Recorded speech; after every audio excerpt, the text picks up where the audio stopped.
मुझे याद नहीं क्या पिछली बार कब गांव में गई थी। क्या बात, दिल्ली में ही बैठ के सारा ज्ञान दिए जा रहे हैं। आप लोग बुलाते हैं 4-5 अपने राजनीतिक विशेषज्ञों को। सुनिए मेरी, जिस बीजेपी का आप लोग सुबह से शाम तक गुणगान करते हैं, अरे बाप मोदी जी, अमित शाह, आरएसएस, ऐसा है। आम आदमी को आप लोग जितना बेवकूफ समझते हैं उतना बेवकूफ है नहीं।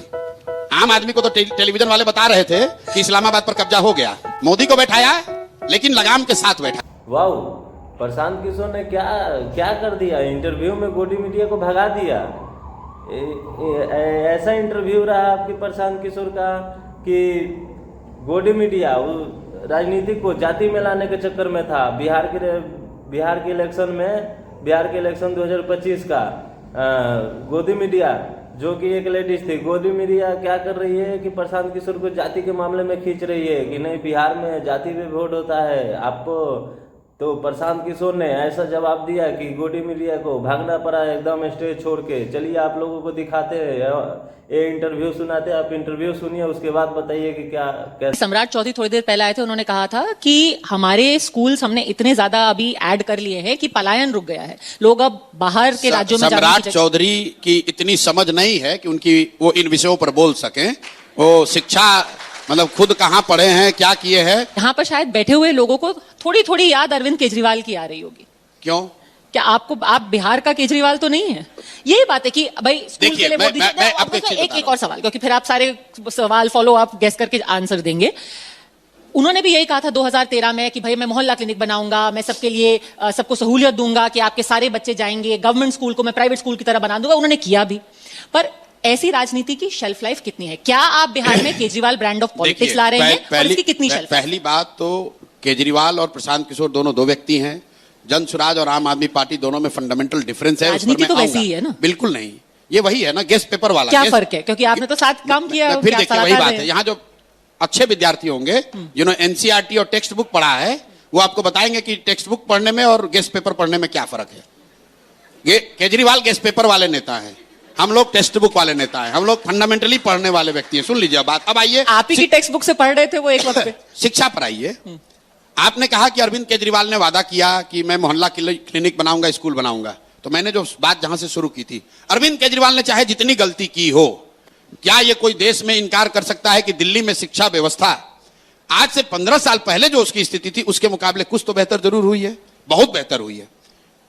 हम चाहे अरविंद केजरीवाल का कितना भी शिकायत कर ले, चाहे उनकी जितनी भी गलती हो, लेकिन शिक्षा पर अगर उनका फोकस था तो दिल्ली में सरकारी स्कूलों की स्थिति पहले के मुकाबले बेहतर हुई और बिहार के मुकाबले तो 100 गुना बेहतर हुई है। पर जिस तरीके का मोमेंटम आम आदमी पार्टी को मिला था, रामलीला मैदान से उनको मोमेंटम मिला। आपकी एक बड़ी अलग ब्रांड ऑफ राजनीति है, वो मोमेंटम आपको मिल पाएगा बिहार के? नहीं, हमें मोमेंटम चाहिए नहीं। प्रशांत जी, आप समाज सुधारक ही नहीं है ना, आप एक पॉलिटिकल पार्टी भी हैं। आपने अभी उपचुनाव भी लड़ा था। बिल्कुल। पर उसमें उपचुनाव में जिस तरीके का नतीजा आया, उससे एक संदेश नहीं है कि लोगों को कुछ और चाहिए। आपकी मैसेजिंग जो है, आप लगातार एक आंदोलन कर रहे हैं, किस तरह का संदेश आप ड्रॉ करते हैं, ये तो आपकी विजडम है। मतलब आप सारे हार गए, आपने जितने लड़े, ठीक है, सारी सीटों पे बिल्कुल हार गए। जन स्वराज को पहले चुनाव में 10% वोट आया, 10% सिर्फ वोट आया, और हम लोग की आशा अपेक्षा के अनुसार बहुत कम था। लेकिन अब इसको आप जरा समझ लीजिए कि 10% वोट बिहार में क्या मायने रखता है। जिस बीजेपी का आप लोग सुबह से शाम तक गुणगान करते हैं, अरे बाप मोदी जी, अमित शाह, आरएसएस, बीजेपी को बिहार में 10% वोट लाने में 20 बरस लगे हैं। और पिछले चुनाव में इतना इनका डंका पीट रहा है पूरे देश में, पिछले विधानसभा चुनाव में बीजेपी को 19.6% वोट आया था, जदयू को 15% से कम। 100 बरस पुरानी कांग्रेस पार्टी को 5.6% वोट आया था। और आप कह रहे हैं कि 10 दिन पुरानी पार्टी को 10% वोट आया, तो आप कह रहे हैं कि आपकी बात कोई मान नहीं रहा है। तो भाई आप निर्णय कर लीजिए। हमको अगर नहीं भी मान रहा है तो हमको घबराहट नहीं है। दिक्कत यह है कि हमसे ज्यादा घबराहट आप लोगों को है। अरे भाई, हम 10 साल देने को तैयार हैं, हमको 20 साल लगेगा, हम 20 साल लगाएंगे। हमको बिहार को सुधारने से इंटरेस्ट है। हम लोग पहले लोग हैं जो ये कह रहे हैं कि अगर गलती से भी जन स्वराज ने किसी गलत व्यक्ति को टिकट दे दिया तो उसको बिल्कुल हराओ, उससे अच्छा कोई मिलता है उसको वोट दो। अरविंद जी भी यही कहते थे। अरविंद केजरीवाल भी यही कहते थे कि हम सारे जो है उनका बायोडेटा मंगा के अपने सारे विधायकों को चेक करेंगे, कोई क्रिमिनल केस नहीं होगा। पद्मजा जी, बहुत दिनों से लगता है कि अब दिल्ली से बाहर निकलना छोड़ दिए हैं, तो आपको पूरा जो दुनिया है वो दिल्ली और आम आदमी पार्टी के आगे आपको समझ में नहीं आ रहा। पहले आप क्योंकि देखिए क्या होता है, क्या होता है, रिसर्च कर रही थी आप ना, पहले जब 4 अलग-अलग लेख मिले, the Kejriwal of Patna, Arvind Kejriwal politics, the long march of Prashant Kishor, सारे केजरीवाल प्रशांत किशोर, आपको बुलाया जा रहा है। वो आपको सूट कर रहा है, मैंने नहीं, वो आपको सूट कर रहा है। जैसे आप जब आपने पत्रकारिता शुरू की थी तो मुझे याद है मैंने कभी कहा अरे आप तो देखते हैं आप गांव देहात में जाकर इंटरव्यू करती हैं। अब मुझे याद नहीं कि आप पिछली बार कब गांव में गई थी। क्या बात, दिल्ली में ही बैठ के सारा ज्ञान दिए जा रहे हैं। आप लोग बुलाते हैं 4-5 अपने राजनीतिक विशेषज्ञों को। सुनिए मेरी बात, बिहार में ही मिलूंगी आपसे, अक्टूबर में मिलूंगी बिहार में। सुनिए ना मेरी बात, जितने लोग आप लोग टीवी पर विशेषज्ञ बुलाते हैं, आज से आपके सारे सीनियर लोग भी बैठे हैं, एक मेरा सवाल, मेरी ओर से सवाल उनसे पूछ लीजिए। आप लोग कहते हैं राजनीतिक विशेषज्ञ हैं, ये बिहार में क्या होने वाला है बताएंगे। पूछने से पहले एक कैविएट लगा दीजिए, भाई जो भी अपने आप को बिहार पर ज्ञानी, बिहार का राजनीतिक विश्लेषक बता रहा है या आप लोग बताते हैं, उससे पूछ लीजिए कि बिहार में जिला कितना है ये बता दो। जिसको ये नहीं मालूम है कि बिहार में 36 जिला है कि 38 जिला है कि 40 जिला है, उसको ये पता है कि 3.5 करोड़ बिहार के लोग क्या चाहते हैं, वो कैसे वोट करेंगे, और आप लोग उसका महिमा मंडन किए जा रहे हैं टीवी पर। अरे बाप, ये बहुत बड़े राजनीतिक विश्लेषक, इनको बहुत बड़ा ज्ञान है। आप, और मैं ये मजाक के तौर पर नहीं कह रहा हूं, आप जो भी अपने को राजनीतिक विश्लेषक कहता है, दिल्ली में बैठा है, उससे खाली ये पहला सवाल ये पूछो, भाई बिहार में कितना प्रमंडल, कितना जिला है, ये बता दो। ठीक है, अभी तो हम आपका विश्लेषण सुनने आए हैं यहाँ पे। आपने कहा है कि हम जाति की राजनीति से ऊपर उठ करके विकास की राजनीति की बात करना चाहते हैं। हम ये सब शब्दों का प्रयोग ही नहीं करते हैं, मतलब ये आपके मोटा शब्द हैं। हाँ, लेकिन हम लोग ये जरूर कहते हैं कि हम लोग जाति की राजनीति नहीं करते, नहीं करना चाहते। लेकिन जब आपने जन स्वराज लॉन्च किया था तो आपके लोगों में गांधी जी थे, फिर आपको बाबा साहेब अंबेडकर को भी क्यों लाना पड़ा अपनी राजनीति में? बहुत अच्छा सवाल किया आपने, क्यों लाना पड़ा। लोगों को लगता है कि एक और फोटो लगा दो। अब ये आपको सवाल ये भी पूछना कि सिर्फ 2 ही क्यों है, 3 क्यों नहीं है, तो उसको आप समझिए, 2 मिनट लगेगा आपको। विचारधारा के आधार पर हम लोग की सीधी लड़ाई भाजपा से है। लोग चाहे कुछ भी कहें, विचारधारा के आधार पर जनसुराज की लड़ाई भाजपा से है। अब पूरे देश में विचारधारा के आधार पर भाजपा से लड़ कौन रहा है, तो अगर आप ध्यान से देखेंगे तो आज पिछली बार जितना भाजपा को वोट मिला है, भाजपा को वोट मिला करीब करीब 36%, लेकिन इनकंटेस्टेड सीट, क्योंकि भाजपा 543 सीट नहीं लड़ती है, uncontested seat there average is around 40%, मतलब 40% वोट भाजपा को पिछले चुनाव में मिला है। 80% हिंदुओं के देश में अगर भाजपा को 40% वोट आया है, इसका मतलब है कि करीब करीब आधे हिंदू आज भी भाजपा को वोट नहीं देते हैं। अब ये आधे हिंदू कौन है? हम लोग की समझ ये है, मेरी समझ ये है कि आधे हिंदू वो हैं जो 4 भाग में बटे हुए हैं। जो लोग गांधी के विचारधारा में यकीन रखते हैं वो भाजपा के आज के कार्यक्रमों से, आज के विचारधारा से इत्तेफाक नहीं रखते हैं। जो बाबा साहब के विचारधारा के मानने वाले लोग हैं वो भी भाजपा के साथ नहीं चलना चाहते हैं। जो कम्युनिस्ट विचारधारा के मानने वाले लोग हैं वो भी भाजपा के साथ नहीं है, चाहे किसी जाति के हों। और जो लोहिया जयप्रकाश को मानने वाले समाजवादी नेता कुछ बचे हुए हैं वो भी भाजपा के साथ नहीं चलना चाहते हैं विचारधारा के आधार पर। तो हम लोग का जो राजनीतिक सामाजिक फॉर्मूला है कि अगर इन 4 विचारधारा के मानने वाले लोग मुसलमानों के साथ और अन्य माइनॉरिटीज के साथ सामाजिक राजनीतिक गठजोड़ बना लें तो वो डिनोमिनेटर बढ़ के हो जाएगा 60%, और वही तरीका है भाजपा को हराने का या उनसे लड़ने का। अब आप कहिएगा कि जब 4 है तो उसमें हमने 2 ही क्यों इस्तेमाल किया? क्योंकि कम्युनिस्ट पार्टी यहां एक दल है तो उनके लेनिन और मार्क्स का तो फोटो हम लगा नहीं सकते हैं। दूसरा बच के समाजवादी लोग, तो समाजवाद के भी 1-2 लोग अभी टुकड़ों में बचे हुए हैं। तो जो 2 विचारधारा के लोग हैं, गांधी जी और बाबा साहब, अगर इन 2 विचारधारा के मानने वाले लोग भी साथ में आ जाएं और मुसलमानों के साथ, ईसाइयों के साथ, सिखों के साथ गठजोड़ बना ले तो वो भाजपा से लंबे समय में मुकाबला कर सकते हैं और उनको विचारधारा के आधार पर लड़के हरा सकते हैं। इसलिए वो 2 सिंबल है। लेकिन फिर वही बात कहेंगे, गेस्ट पेपर पढ़ने वालों को तो यही समझ में आएगा, कह रहे गांधी जी थे, अब दलित का वोट लेने के लिए अंबेडकर साहब को भी लगा दिया। तो समझ का फेर है ना। यही तो आम आदमी समझेगा कि आप भले से उसको विचारधारा बोल दें, लेकिन एक तरीके से दलित समाज के जो आइकॉन है उनकी तस्वीर आपने लगा दी, वो दलित वोट के लिए। ऐसा है, आम आदमी को आप लोग जितना बेवकूफ समझते हैं उतना बेवकूफ है नहीं। आम आदमी को तो टेलीविजन वाले बता रहे थे कि इस्लामाबाद पर कब्जा हो गया, अब हम लोग पाकिस्तान को 4 टुकड़ा कर दिए, अब हम लोग बालूचिस्तान में को आजादी दिला दिए। आम आदमी समझा? आम आदमी इतना बेवकूफ नहीं है जितना टेलीविजन वाले बता रहे हैं। पॉलिटिकल सिंबलिज्म तो प्रशांत जी वही है। नहीं, जब राहुल जी संविधान की कॉपी अपने हाथ में लेते हैं तो वो एक दलित समुदाय के लिए एक सिंबल। सुनिए, राहुल गांधी जब बाबा साहेब की प्रतिमा के आगे कोई प्रणाम करता है वो दलित समाज के लिए ऐसा है। पद्मजा जी, राहुल जी, आप, हम आम जनता को रिप्रेजेंट करने का दावा नहीं कर सकते हैं। मैं बिहार के गांव में 2 साल चला, मुझे ऐसे लोग भी मिले हैं जिनके शरीर पर कपड़ा नहीं है लेकिन लोग समाजवाद पर लंबी लंबी चर्चा कर सकते हैं। मुझे ऐसे लोग भी मिले हैं जो बैठकर ये बात कर रहे हैं कि भैया फिलिस्तीन और इजराइल के लड़ाई का परिणाम क्या होगा।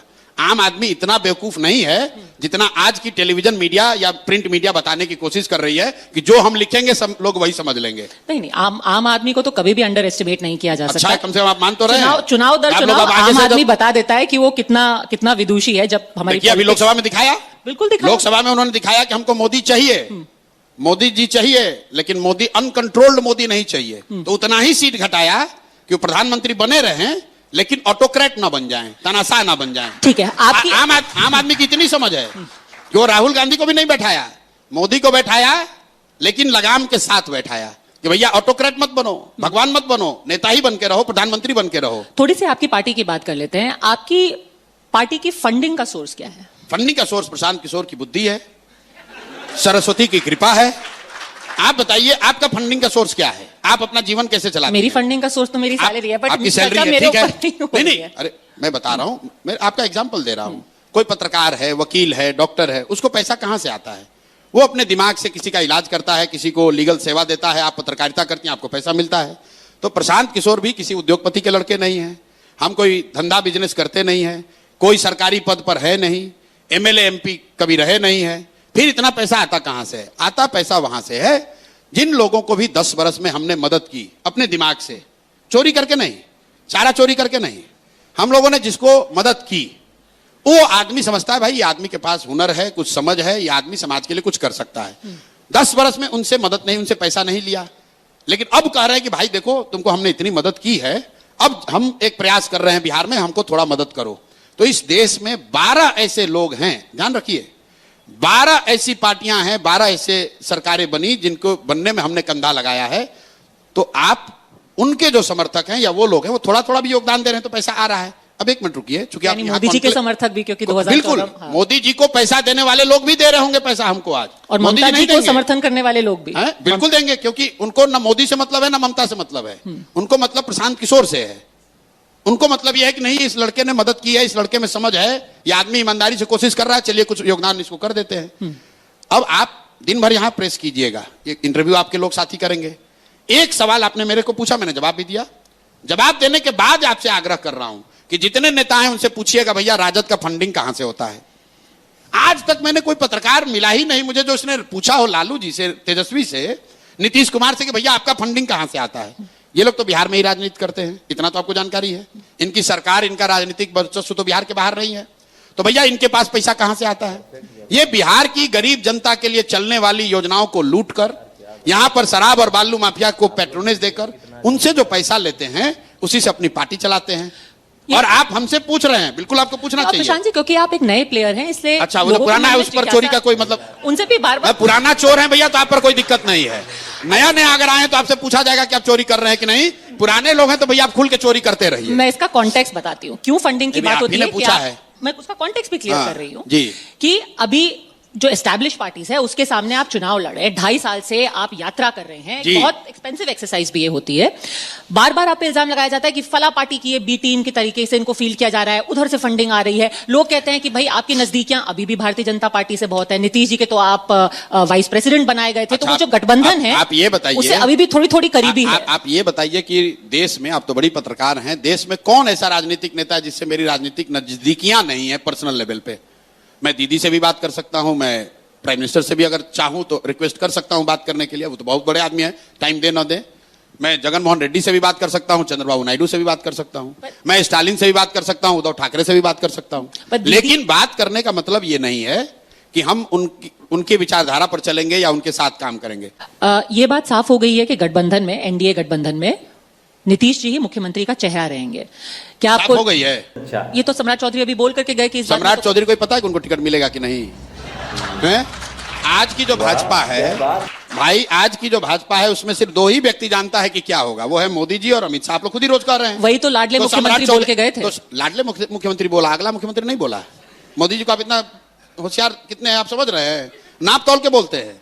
उन्होंने बोला लाडले अब मुख्यमंत्री है, लाडला बेटा को आप घर पे भी बैठा सकते हैं। जाके पूछिए, शिंदे जी भी उनके लाडले मुख्यमंत्री थे, महाराष्ट्र में क्या हुआ उनका?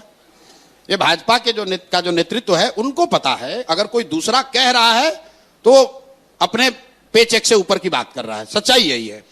दूसरी बात, अगर भाजपा में दम है, मैं आपको अब ये बात चुनौती दे देता हूं, अगर मोदी जी अमित शाह में दम है, राजनीतिक समझ है और दम है, तो घोषित कर दें कि 25 के बाद भी नीतीश कुमार ही बिहार के मुख्यमंत्री रहेंगे। अगर है हिम्मत तो घोषणा करके बता दो। वो कभी नहीं कर सकते हैं, उनका हिम्मत ही नहीं है कि कर सकते हैं, क्योंकि उनको भी मालूम है कि नीतीश कुमार की शारीरिक मानसिक स्थिति अब ऐसी नहीं है कि वो मुख्यमंत्री बने रह सकें। अगर हमको, आपको, बिहार की जनता को मालूम है तो प्रधानमंत्री को नहीं मालूम है। अब आप कहेंगे जब मालूम है तो क्यों बना के रखा है? इसलिए बना के रखा है कि भाजपा की बिहार में ना वो ताकत है ना तैयारी है कि वो अपने दम पर 243 लड़े। तो किसी तरह जोड़ तोड़ करके वो चाहते हैं कि सत्ता में आ जाएं, और जब जीत के अगर मौका लग गया तो नीतीश कुमार को हटाकर अपना किसी को बैठा देंगे। पर हमसे कुछ ही किलोमीटर दूर अभी तो यहाँ पर एक कार्यक्रम हो रहा है जहां पर नीतीश जी पूरा पेंशन की योजना की घोषणा कर रहे हैं। भाई, वो तो मुख्यमंत्री इतना काम, इससे ये कहां हो रहा है कि प्रधानमंत्री ने कहा कि भाई कार्यक्रम कर रहे हैं? आप कह रहे हैं वो अक्षम है, लेकिन कार्यक्रम तो कर ही रहे हैं। अक्षम है कि नहीं है? अब बताइए, आप मुख्यमंत्री हैं और स्टेज पर बैठे प्रधानमंत्री का नाम भूल गए। आप राष्ट्रगान बज रहा है और अब ताली बजाने लगे। कोई अफसर मिलने आया, उसके सर पर आपने गमला रख दिया। और बिहार का हर एक व्यक्ति डेली जाता, और ये कोई हंसी का बात नहीं है, ये हंसी की बात नहीं है। आप बताइए, अगर आपको सिपाही बनना है, क्लर्क बनना है, सेना में जाना है, आपका मेडिकल जांच होता है, फिजिकल फिटनेस होती है, और 13 करोड़ लोगों का मुखिया नीतीश कुमार, वो मानसिक तौर पर स्वस्थ हैं कि नहीं, इसकी जांच कोई नहीं कर रहा है। और ये दुखद बात है, क्योंकि नीतीश कुमार, चाहे उनमें जितनी गलती हो, जिस तरह की गलतियां अभी बिहार में हो रही हैं, जिस तरह का भ्रष्टाचार, जिस तरह का नेपोटिज्म हम लोग देख रहे हैं, ये नीतीश, ये ऐसा इंटरव्यू है कि पहली बार इंटरव्यू में जो कि गोदी मीडिया पे भारी पड़ा। एक इन्हीं के जैसे असदुद्दीन ओवैसी साहब, कांग्रेस के नेता है कन्हैया कुमार, उसके वजह से भी गोदी मीडिया भागता है।